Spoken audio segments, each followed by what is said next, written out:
Hi friends, ನಾವೀಗ ತೆರೆದ jeep ಮೇಲೆ ಸವಾರಿ ಹೋಗ್ತಾ ಇದೀವಿ.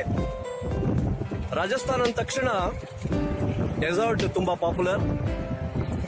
ಹೀಗೆ ಒಂದು ಡೆಸರ್ಟ್ ನೋಡ್ಕೊಂಡ್ ಬರೋಣ ಅಂತ ಈಗ ಸಫಾರಿನಲ್ಲಿ ಹೋಗ್ತಾ ಇದೀವಿ. ರಾಜಸ್ಥಾನದ ಬೇರೆ ಬೇರೆ ಭಾಗಗಳಲ್ಲಿ ಥಾರ್ ಮರುಭೂಮಿಯ ಜಾಗಕ್ಕೆ ಪ್ರವಾಸಿಗರು ಭೇಟಿ ಕೊಡುವಂತಹ ಸಂದರ್ಭದಲ್ಲಿ ಈ ರೀತಿಯಾದಂತಹ ತೆರೆದ ಜೀಪ್ ನಲ್ಲಿ ಹೋಗುವಂತಹ ಒಂದು ವ್ಯವಸ್ಥೆ ಇಲ್ಲಿ ಇದೆ ಪ್ರವಾಸಿಗರಿಗಾಗಿ. ಇಂತಹದೇ ಒಂದು ಮರುಭೂಮಿಯ ಪ್ರದೇಶ ಓಶಿಯಾ ಅನ್ನುವಂತಹ ಪ್ರದೇಶದಲ್ಲಿ ನಾವಿದ್ದೇವೆ. ಓಶಿಯಾ ಇದು ರಾಜಸ್ಥಾನದ ಥಾರ್ ಮರುಭೂಮಿಯ ಒಯಾಸಿಸ್ ಪ್ಲೇಸ್. ಇದು ನೀರಿರುವಂತಹ ಜಾಗ ಅಂತ ಹೇಳ್ತೀವಲ್ಲ, ಹಾಗೆ ವೆರಿ ಪಾಪ್ಯುಲರ್. ನೀವು ನೋಡ್ಬೋದು ಕೂಡ. ಹೀಗೆ ಇಲ್ಲಿ ಡೆಸಾರ್ಟ್ ನೀವು ಕಾಣ್ತಾ ಇರ್ಬೋದು. ಇಲ್ಲಿ ವಿಶೇಷವಾಗಿ ಒಂದು ಇಲ್ಲಿ ತೆರೆದ ಜೀಪ್ ಮೇಲೆ ಸವಾರಿ ಇರಬಹುದು, ಜೊತೆಗೆ ಒಂಟೆಯಲ್ಲೂ ಕೂಡ ಕುತ್ಕೊಂಡು ನಾವು ಸಫಾರಿಯನ್ನು ಕೂಡ ಮಾಡಬಹುದು.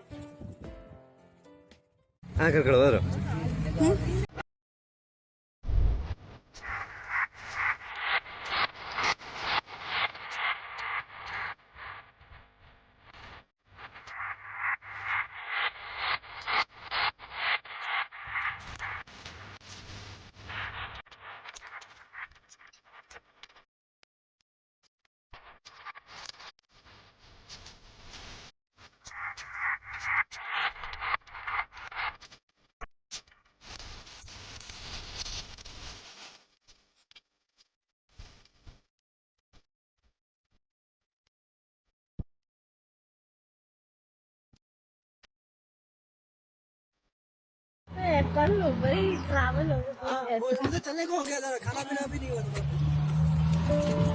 ಈ ರೀತಿ ಓಶಾದಲ್ಲಿ ಬಂದು ನಾನು ತೆರೆದ ಜೀಪ್ ಮೇಲೆ ನಾನು ಸವಾರಿಯನ್ನ ಮಾಡಿದ್ವಿ ನಾವು. ಹಾಗೇನೆ ಒಂಟೆ ಮೇಲೆ ಕೂಡ ಸಫಾರಿಯನ್ನು ಮಾಡಿದ್ವಿ. ಇದು ತುಂಬಾ ಥ್ರಿಲ್ಲಿಂಗ್ ಆಗಿತ್ತು. ನೀವು ಕೂಡ ಯಾವತ್ತಾದ್ರೂ ರಾಜಸ್ಥಾನದ ಟ್ರಿಪ್ ಅನ್ನ ಮಾಡೋದಿದ್ರೆ ಓಶಿಯಾ ಅನ್ನುವಂತಹ ಪ್ರದೇಶಕ್ಕೆ ಅವಶ್ಯವಾಗಿ ಭೇಟಿ ಕೊಡಿ. ತುಂಬಾ ಚೆನ್ನಾಗಿರುವಂತಹ ಪ್ರದೇಶ ಇದು. ಒಳ್ಳೆ ರೀತಿಯಾದಂತಹ ಸಫಾರಿಯನ್ನ ಮಾಡಿ ನೀವು ಥ್ರಿಲ್ಲಿಂಗ್ ಅನ್ನ ಅನುಭವಿಸಬಹುದು. ಜೊತೆಗೆ ರಾಜಸ್ಥಾನದ ಬೇರೆ ಬೇರೆ ಪ್ರದೇಶಗಳಿಗೆ ನಾನು ವಿಸಿಟ್ ಮಾಡೋದಿದ್ದೀನಿ. ನನ್ನ ಟ್ರಿಪ್ನ ಅಪ್ಡೇಟ್ಸ್ಗಳನ್ನ, ಜೊತೆಗೆ ವಿಶೇಷವಾಗಿ ರಾಜಪೂತ ವಿವಾಹ ಸಂಪ್ರದಾಯಗಳ ಬಗ್ಗೆ ನಾನು ಪರಿಚಯ ಮಾಡಿಕೊಂಡಿದ್ದೀನಿ. ಅದಕ್ಕೋಸ್ಕರವಾಗಿ ನನ್ನ YouTube channel doctor Ganapati Bhat ಅನ್ನುವಂತಹ ರೀತಿ ಒಂದು ಓಶಾದಲ್ಲಿ ನಾನು ಮಾಡಿದಂತಹ ಒಂದು ತೆರೆದ ಜೀಪ್ನ ಸವಾರಿ ಇರ್ಬೋದು ಅಥವಾ ಒಂಟೆ ಮೇಲಿನ ಸವಾರಿ ಸಖತ್ ಥ್ರಿಲ್ಲಿಂಗ್ ಆಗಿತ್ತು. ನೀವು ಕೂಡ ಯಾವತ್ತಾದ್ರೂ ರಾಜಸ್ಥಾನಕ್ಕೆ ಬಂದಿದ್ದೆ ಹೋದಾದ್ರೆ ಓಶಿಯಾ ಅನ್ನುವಂತಹ ಈ ಒಂದು ಜಾಗಕ್ಕೆ ಭೇಟಿ ಕೊಡಿ. ಆ ಥ್ರಿಲ್ಲಿಂಗ್ ಅನ್ನ ನಿಮ್ಮದಾಗಿಸಿಕೊಳ್ಳಿ ಅಂತ ಹೇಳೋದಕ್ಕೆ ಬಯಸ್ತೇನೆ. ಜೊತೆಗೆ ನನ್ನ ರಾಜಸ್ಥಾನದ ಎಲ್ಲ ಪ್ರದೇಶಗಳ ವಿಶೇಷ ಚಿತ್ರಿಕೆಯನ್ನು ನೋಡೋದಕ್ಕೋಸ್ಕರವಾಗಿ, ಹಾಗೇನೆ ವಿಶೇಷವಾಗಿ ರಾಜಪೂತ ಸಂಪ್ರದಾಯದ ವಿವಾಹದ ಒಂದು ಚಿತ್ರಿಕೆಯನ್ನು, ವೈಭವವನ್ನು ನೀವು ನೋಡೋದಾದ್ರೆ ನನ್ನ YouTube channel doctor Ganapati Bhat ಅಂತ ಇರುತ್ತೆ. ಸಬ್ಸ್ಕ್ರೈಬ್ ಮಾಡಿ ನೋಡಿ. ಭೇಟಿಯಾಗೋಣ. Take care.